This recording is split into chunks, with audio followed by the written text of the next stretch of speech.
FIFA ലോകകപ്പിൽ ഫ്രാൻസിനെ തോൽപ്പിച്ച വെറുതെ അങ്ങ് തോൽപ്പിച്ചു എന്ന് പറഞ്ഞാൽ പോരാ, രാജകീയമായി തന്നെ തോൽപ്പിച്ച മുൻ ചാമ്പ്യന്മാരായ സ്പെയിൻ ഫൈനലിലേക്ക് മുന്നേറിയിരിക്കുകയാണ്.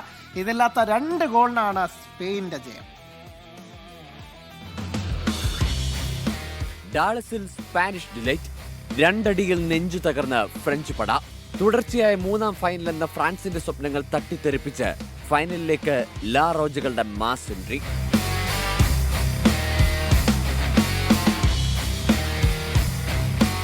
കളിയുടെ ആദ്യ മിനിറ്റുകളിൽ ആക്രമിച്ചു കളിച്ചത് ഫ്രാൻസ്, എന്നാൽ ലീഡെടുത്തത് സ്പെയിൻ. ലെമിൻ യമാലിനെ ഫ്രഞ്ച് താരം ലൂക്കാസ് ഡിഗ്നെ ചവിട്ടി വീഴ്ത്തിയതിന് സ്പെയിൻ അനുകൂലമായി പെനാൽറ്റി. കിക്കെടുത്ത ഒയാർസബാലിന് പിഴച്ചില്ല. ടൂർണമെന്റിൽ ഒയാർസബാലിന്റെ 5ാം ഗോൾ. ഈ ലോകകപ്പിൽ ആദ്യമായി ഫ്രാൻസ് പിന്നിൽ.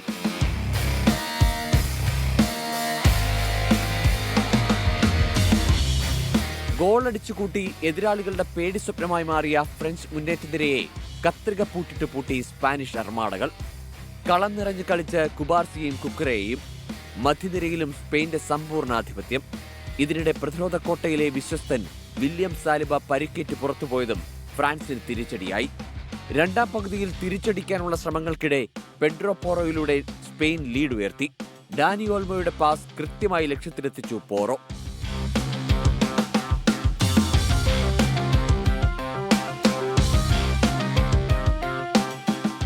ഗോൾ മടക്കാനുള്ള ശ്രമങ്ങളെല്ലാം ഗോൾ കീപ്പർ ഉനായ് സിമോണും പ്രതിരോധ നിരയും തട്ടിത്തെറിപ്പിച്ചതോടെ ഡാളസ് ദിദിയർ ദശാംസിനും സംഘത്തിനും വാട്ടർലൂവായി.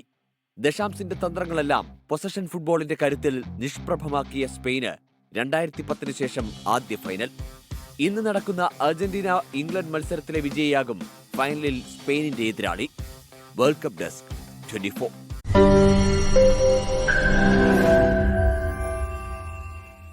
ലോകത്തെവിടെയായാലും ഏത് സമയത്തും 24 വാർത്തകളും ഓഗ്മെന്റഡ് റിയാലിറ്റി പാക്കേജുകളും എക്സ്പ്ലെയിനറുകളും വിശദമായി കാണാൻ ഞങ്ങളുടെ യൂട്യൂബ് ചാനൽ നിങ്ങൾക്ക് സബ്സ്ക്രൈബ് ചെയ്യാം.